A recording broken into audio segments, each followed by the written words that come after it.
કેમ છો મારા વહાલા વિદ્યાર્થી મિત્રો? મારું નામ છે જયેશ રાઠવા અને તમે જોઈ રહ્યા છો નચિકેત સ્ટડી. મિત્રો, આપણે ગયા વિડીયોની અંદર સ્વાધ્યાય 3.3 પ્રેક્ટિસ બુકનું ટોટલી એક જ વિડીયોમાં પૂરું કરાવેલું છે. જો તમે હજુ સુધી એ વિડીયો ન જોયો હોય તો જોઈ લેજો. અને હવે આપણે આ વિડીયોની અંદર સ્વાધ્યાય 3.4 ની શરૂઆત કરવાની છે.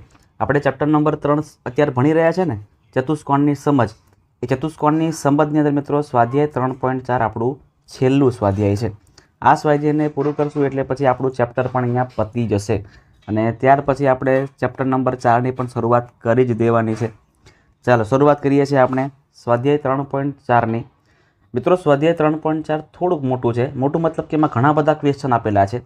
હા, એટલી વાત સાચી છે કે એમાં બધા જ ક્વેશ્ચન ટૂંકા છે, એટલે તમારા માટે તો ઘણી બધું આઈએમપી છે, કારણ કે એક્ઝામમાં બેઠા પ્રશ્નો તમને આમાંથી પૂછી લેશે. અને તમે આટલું શીખશો ને એટલે તમને ગમે તેથી પ્રશ્ન પૂછો, તમને બધા ક્વેશ્ચન આવડી જશે. બરાબર છે મિત્રો? એ તમને મારી ગેરંટી છે ખાસ, કારણ કે આ સ્વાધ્યાયમાં તમને એવા ક્વેશ્ચન મૂકેલા છે ને કે જે એક્ઝામના પેપર કાઢે છે એ આવા ક્વેશ્ચન જ પૂછતા હોય છે. એટલા માટે ખાસ તમારા માટે આ સ્વાધ્યાય મોસ્ટ ઇમ્પોર્ટન્ટ છે. આપણે આ વિડીયોમાં ખાલી જગ્યા અને વિકલ્પો પૂરા કરીશું અને ત્યાર પછીના વિડીયોની અંદર આપણે જે બાકી બચે છે એ પૂરું કરીશું. ચાલો, સૌથી પહેલાં આપણે ચેક કરીએ ખાલી જગ્યાઓને સમજીને પૂરી કરવાની છે. બરાબર છે? પહેલી ખાલી જગ્યા આપણને આપેલી છે, રેખાખંડો વડે બનતી બંધ આકૃતિને ખાલી જગ્યા કહેવાય છે. મિત્રો, જો નોર્મલ આકૃતિ બનતી હોય ને, આવી નોર્મલ આકૃતિ સમજો કે આવી એક આકૃતિ છે, તો આને આપણે શું કહીશું? તો આને આપણે કહીશું વક્ર. આને શું કહીશું? આપણે વક્ર કહીશું, એટલે કે બંધ વક્ર, સરળ બંધ વક્ર કહીશું. પણ જ્યારે બહુકોણ બનાવવું હોય ને, બહુકોણ, તો તમારે મિત્રો એના માટે પરફેક્ટ રેખાખંડ હોવા જોઈએ. બરાબર છે ને?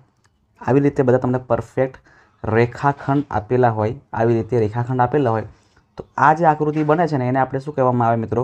બહુકોણ કહેવામાં આવે. એટલે કે એક કરતાં વધારે ખૂણા હોય એને બહુકોણ કહેવામાં આવે. તમે જોઈ શકો છો કે આ ખૂણા રીતસર બની રહ્યા છે. ક્લિયર છે? એટલા માટે શું કહેવાય? રેખાખંડોથી બનતી બંધ આકૃતિને બહુકોણ કહેવામાં આવે. ચાલો, સમાંતર બાજુ ચતુષ્કોણને ખાલી જગ્યા વિકર્ણ હોય છે. ક્લિયર? કરા તો આપણે બધું ભણી જ ગયા છે. બરાબર ને? આ પહેલો વિકર્ણ અને આ બીજો વિકર્ણ, એટલે કે બે વિકર્ણ તમને જોવા મળે. આગળ, ચોરસને ખાલી જગ્યા વિકર્ણ હોય છે. સિમ્પલ વસ્તુ, ચોરસને પણ કેટલા વિકર્ણ હોય મિત્રો? બે જ હોય ને. આગળ, બહિર્મુખ ચતુષ્કોણના બધા ખૂણાઓના માપનો સરવાળો. ચતુષ્કોણ દેખાય એટલે શું આવે? 360 અંશ થાય. બધા ખૂણાના માપનો સરવાળો કેટલો આવે? 360 અંશ થશે. યાદ રાખજો, 360 અંશ તમારો રાઈટ આન્સર થાય છે. ચલો, પહેલામાં આન્સર આવશે બહુકોણ, બીજામાં આવશે 2, ત્રીજામાં ચોરસમાં આવશે 2 વિકર્ણ, આમાં 360 અંશ તમારો જવાબ થાય છે. આગળ જોઈએ, નિયમિત અષ્ટકોણના અંદરના બધા ખૂણાના માપનો સરવાળો. બધા ખૂણાના માપનો સરવાળો પૂછેલો છે. તમને યાદ હોય તો તમને સૂત્ર મોઢે કરાવેલું મેં. બરાબર ને?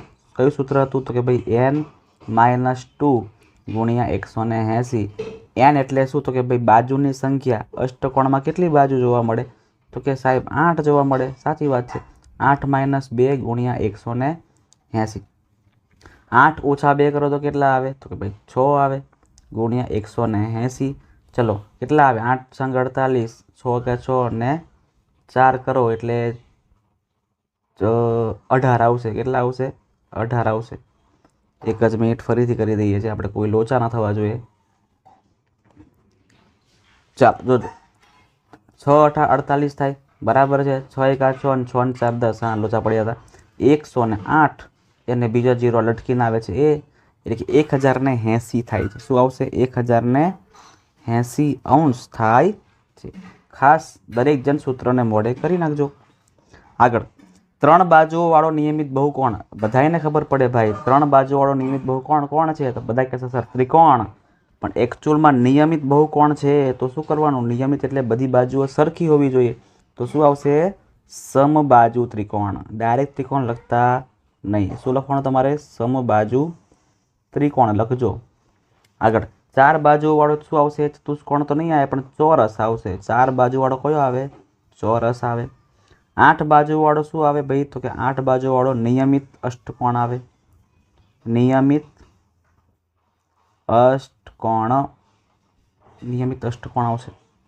ચલો, ત્રિકોણના 3 ખૂણાના માપનો સરવાળો ધોરણ 7 થી ભણતા આવ્યા છો તમે લોકો. 180 અંશ થાય છે. 180 અંશ થાય છે, બરાબર ને? આ બધા તમારા જવાબ થઈ ગયા. ચોરસ, નિયમિત અષ્ટકોણ અને 180 અંશ. ચલો આગળ જોઈએ. હવે 4 બાકી છે. ચોરસના દરેક બહિષ્કોણનું માપ ખાલી જગ્યા છે. તમે જુઓ મિત્રો, આ ચોરસ આપણે દોર્યો, બરાબર છે? ચોરસમાં આ જે છે ને એ અંદરનો ખૂણો કહેવાય, પણ આપણે લાઈન થોડી બહાર કાઢી દઈએ તો આ જે આપણને બહારનો ખૂણો મળે છે ને એ પણ કેટલો હશે? 90. કારણ કે આ 90 તો આ પણ કેટલો હશે? 90. તો જ 180 થાય ને. મતલબ કે ત્રિકોણમાં અંદરનો ખૂણો પણ 90 હોય અને બહારનો ખૂણો પણ 90 અંશ જ હોય. ચાલો, લંબચોરસના દરેક બહિષ્કોણનું માપ, તો આમાં બી સેમ વસ્તુ છે ને. આમાં બી અંદરનો ખૂણો તમારો 90 બને છે તો બહારનો ખૂણો પણ કેટલો બનશે? 90 જ બનશે. ક્લિયર છે? એટલે આમાં પણ તમારો આન્સર કેટલો આવશે મિત્રો? 90 અંશ જ થાય છે. આગળ, નિયમિત ષટકોણના દરેક બહિષ્કોણનું માપ. હવે ચાલો, હવે આમાં તો બધા ગૂંચવવાના છો, બરાબર ને? કે ભાઈ ષટકોણ છે તો ષટકોણમાં દરેક બહિષ્કોણનું માપ કેટલું આવે? તો મિત્રો યાદ રાખજો કે જ્યારે બહિષ્કોણ આપણને આપ્યું હોય ને તો તમારે શું કરવાનું? આપણને શું જોઈએ છે? ખૂણો જોઈએ છે. શું જોઈએ છે આપણને? ખૂણાનું માપ જોઈએ છે. તમારે 360માંથી કેટલી બાજુ છે ષટકોણની? તો સાહેબ 6 બાજુ છે, તો 360 ભાગ્યા 6 કરી દેવાના. 6 6 36 અને 0 ને ઉપર મૂકો એટલે કે 60 અંશ આપણો જવાબ થાય છે. કેટલો આન્સર આવશે મિત્રો? 60 અંશ તમારો આન્સર થાય છે. ખાલી જગ્યા ચતુષ્કોણમાં સામસામેની બાજુઓની માત્ર ને માત્ર એક જ જોડ સમાંતર હોય છે, જેને પ્રેમથી આપણે કહીએ છીએ સમલંબ ચતુષ્કોણ. શું કહીએ છીએ પ્રેમથી આપણે એને? સમલંબ ચતુષ્કોણ. જે આ ટાઈપનો દેખાય છે, જેમાં માત્ર ને માત્ર આ જે બાજુઓ છે ને, આ બાજુ અને એક આ વાળી બાજુ એ જ સમાંતર જોવા મળે, બીજું કોઈ સમાંતર જોવાય નહીં, જેને આપણે કહીશું સમલંબ ચતુષ્કોણ. એટલે કે પહેલામાં 90 આન્સર અહીંયા આવશે, અહીંયા પણ 90, અહીંયા 60 અને અહીંયા સમલંબ ચતુષ્કોણ. બરાબર છે? ચાલો આગળ વધીએ છીએ આપણે, જેમાં આપણને આપેલું છે કે ભાઈ કૌંસમાં આપેલા વિકલ્પોમાંથી સાચો વિકલ્પ આપણે પસંદ કરીને જવાબ કરવાનો છે. ચાલો શરૂ કરીએ છીએ. પહેલો ક્વેશ્ચન વાંચીએ, સમજીએ શું છે. સમાંતર બાજુ ચતુષ્કોણ એ ખાલી જગ્યા ચતુષ્કોણ છે. ચાલો, દ્વિમુખી છે, અંતર્મુખી છે, બહિર્મુખ. આવું તો કંઈ આવતું જ નહીં. અંતર્મુખ તો ના કહેવાય, કારણ કે અંતર્મુખમાં તો આવો આકાર બને, આને અંતર્મુખ કહેવાય, બરાબર ને? અંતર્મુખને આને કહેવામાં આવે. એટલે એકચ્યુઅલમાં કેવું છે મિત્રો? સમાંતર બાજુ એ બહિર્મુખ ચતુષ્કોણ છે. આપણે શું કરી દઈએ? આવું કરી દઈએ, બરાબર ને? થોડુંક ડાર્ક રાખીએ. એક જ મિનિટ. કોઈ પણ કામ કરો તો પરફેક્ટલી કરો તો મજા આવે. ચાલો, બધાને દેખાય ને એટલા માટે આપણે ડાર્ક કરી દીધું. હા બરાબર. ચાલો, બહિર્મુખ આવશે જવાબ પહેલામાં. ચાલો આગળ ભાગીએ છીએ આપણે. પતંગાકાર ચતુષ્કોણને ખાલી જગ્યા વિકર્ણ હોય છે. બધાને ખબર છે મિત્રો, આ આકાર જે છે એને આપણે કહીશું પતંગાકાર ચતુષ્કોણ. આને કહીશું આપણે પતંગ. હજી બરાબર નહીં બનતી આકૃતિ, વાંધો નહીં, ચાલો ફરીથી દોરી દઈએ છીએ. જેમાં મિત્રો તમને કેટલા વિકર્ણ જોવા મળે? 2 જોવા મળે. અને ક્લિયર વસ્તુ છે ભાઈ, ચતુષ્કોણ છે, વિકર્ણ કેટલા આવે? 2. દોરવાની પણ જરૂર પડશે નહીં. આગળ, સમલંબ ચતુષ્કોણને ખાલી જગ્યા વિકર્ણ હોય છે. ચતુષ્કોણ આવી ગયું એટલે શું ટીક કરવાનું મિત્રો? 2 ટીક કરવાના, બરાબર ને? 2 આન્સર આવશે. ચોરસ ABCDમાં ખૂણા એનું માપ. ચોરસનો કોઈ પણ ખૂણો હોય, ચોરસનો ખૂણો A હોય કે B હોય કે C હોય કે D હોય, દરેક ખૂણો ચોરસ છે ને એટલે 90 અંશનો થવાનો, કારણ કે ચોરસના દરેક ખૂણા કેવા હોય છે? કાટખૂણા હોય છે, બરાબર? આગળ, નિયમિત પંચકોણના અંદરના બધા ખૂણાના માપનો સરવાળો. આમાં તમને સૂત્ર મોડે કરાવેલું મેં, યાદ હોય તો, બરાબર ને? n-2 ગુણ્યા 180. પહેલાં પણ ભણી ગયા આપણે. પંચકોણમાં 5 - 2 કરો એટલે કેટલા આવશે? 3 આવશે. 180 ગુણ્યા 3 કરો, 18 × 3 = 54 થાય, એટલે 540 દેખાય ને, અને ટીક કરીને આપણે ભાગવાનું છે. 540 અંશ આપણો જવાબ થશે. આગળ, એક ચતુષ્કોણના ચારેય ખૂણાઓના માપ સરખા છે. લો સરસ, વેરી ગુડ. આપણે અહીંયા ભણી ગયા ને, ચોરસમાં જ આવું આવ્યું હતું. બધા ખૂણા કેવા હોય છે? સરખા.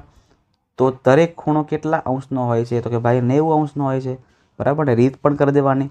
360 અને કેટલી બાજુ હોય છે? 4 4 9 36, એટલે કે દરેક ખૂણો 90 90 90 90 થઈ જાય. બધાય ખૂણા સરખા એટલે એને ચોરસ કહેવામાં આવે. 7મો પ્રશ્ન જોજો. એક ચતુષ્કોણના 3 ખૂણાઓના માપનો સરવાળો 300 છે અને ચોથો ખૂણો આપણને ખબર જ નહીં. સમજો કે એક ખૂણો x છે જે ખબર નહીં અને બાકીના ખૂણાનો માપનો સરવાળો 300 છે. ચતુષ્કોણના બધા ખૂણાના માપનો સરવાળો કેટલા? 360. 300 બરાબરની 12 ફેંકી આવો તો 360માંથી 300 કાઢો તો કેટલા વધશે? તો કે ભાઈ 60 વધે સાહેબ. તો 60 આપણો જવાબ થાય છે. નિયમિત પંચકોણના અંદરના દરેક ખૂણાનું માપ કેટલું થાય છે?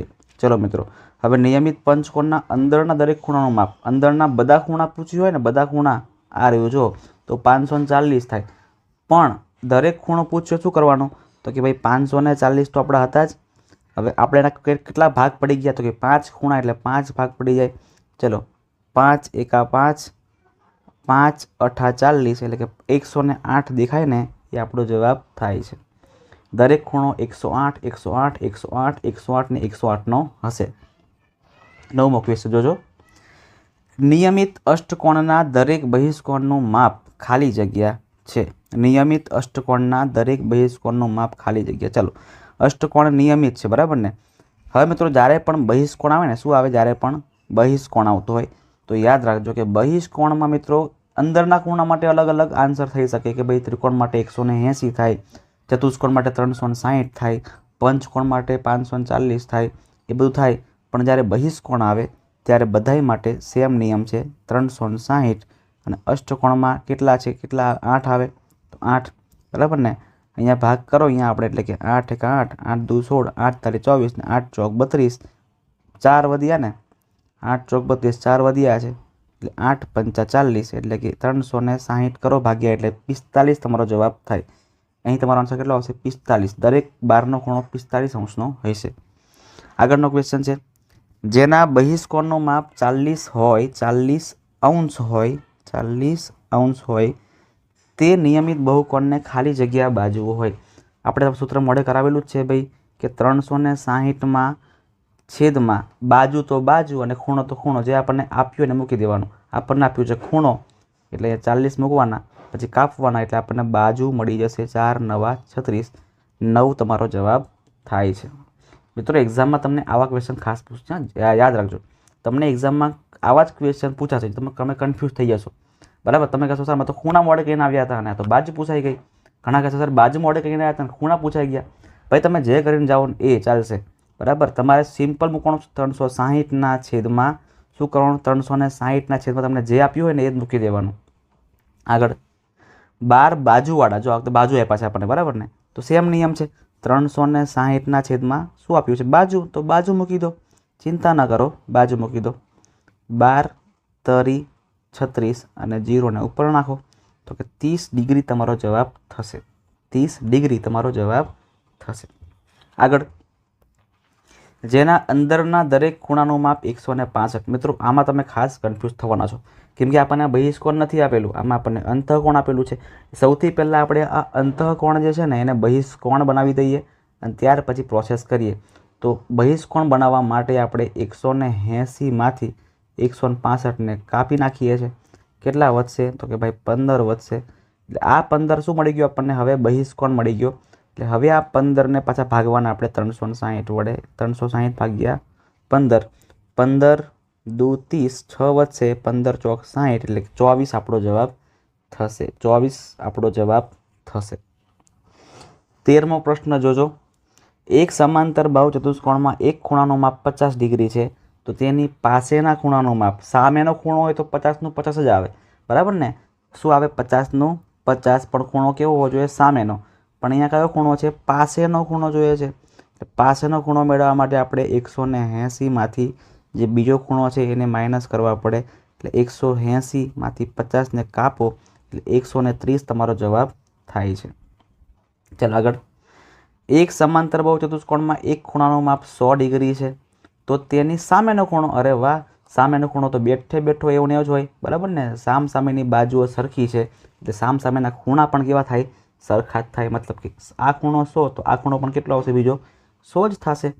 આગળ, એક લંબચોરસના એક વિકર્ણનું માપ 10.8 સેમી છે તો બીજા વિકર્ણનું માપ ખાલી જગ્યા. લંબચોરસના દરેક વિકર્ણો કેવા હોય છે? સરખા હોય છે. તમે જોઈ શકો છો આકૃતિની અંદર, આ તમારી આકૃતિ, અને તમે અહીંયા જોવો છો એવી રીતે કે દરેક વિકર્ણ કેવો બને છે મિત્રો?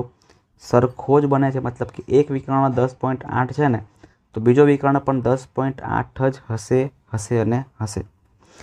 લાસ્ટ ક્વેશ્ચન જોવો હવે આપણો. સમાંતર બાજુ ચતુષ્કોણના પાસ પાસેના બે ખૂણાઓ ખાલી જગ્યા હોય છે. ચાલો આપણે અત્યારે વાત કરીએ ને કે આ જે આપણે ડ્રો કર્યું અત્યારે આને આપણે કહીશું સમાંતર બાજુ ચતુષ્કોણ, જેમાં પાસ પાસેના ખૂણાનો સરવાળો કેટલો આવે છે? 180 આવે છે. અને 180 દેખાય એનો મતલબ કે કોટિકોણ પણ ના કહેવાય ને કાટખૂણા પણ ના કહેવાય, એને પૂરક કોણ કહેવામાં આવે. કારણ કે બંનેનો સરવાળો કરતાં આપણને 180 મળે છે, એટલે બંને ખૂણાઓ કેવા હોય છે? એકબીજાના પૂરક કોણ હોય છે. તો મિત્રો આપણે આટલું જ રાખીએ છીએ. હજુ આપણે આ વિકલ્પો તો બાકી જ છે પૂરા કરવાના, જેમાં તમને એક ક્વેશ્ચનના 4 વિકલ્પો આપેલા છે, પણ અત્યારે એને બાકી રાખીએ છીએ. એ આપણે આની પછીના વિડીયોમાં પૂરો કરાવીશું, કારણ કે આપણે સમજીને કરવાના છે ને એટલા માટે. બાકી તો આપણે અત્યારે પણ પૂરા કરાવી દઈશું, પણ આપણે ઉતાવળ નથી કરવાના. શાંતિથી દરેક ક્વેશ્ચનને સમજીને પૂરા કરવાના છે, એટલે આપણે આની પછીના વિડીયોમાં પૂરો કરાવીશું. ત્યાં સુધી જે પણ વિદ્યાર્થીઓ ચેનલ પર નવા છે, પહેલી વાર વિડીયો જોઈ રહ્યા છે, તમામ વિદ્યાર્થીઓ ચેનલને સબસ્ક્રાઈબ કરી નાખજો. વિડીયોને પણ લાઇક કરી દેજો, તમારા મિત્રો સાથે એને શેર પણ કરી દેજો, અને મને કોમેન્ટમાં ખાસ જણાવજો કે તમને આ મારો વિડીયો કેવો લાગ્યો છે અને તમને ખાસ હેલ્પફુલ થાય છે કે નહીં.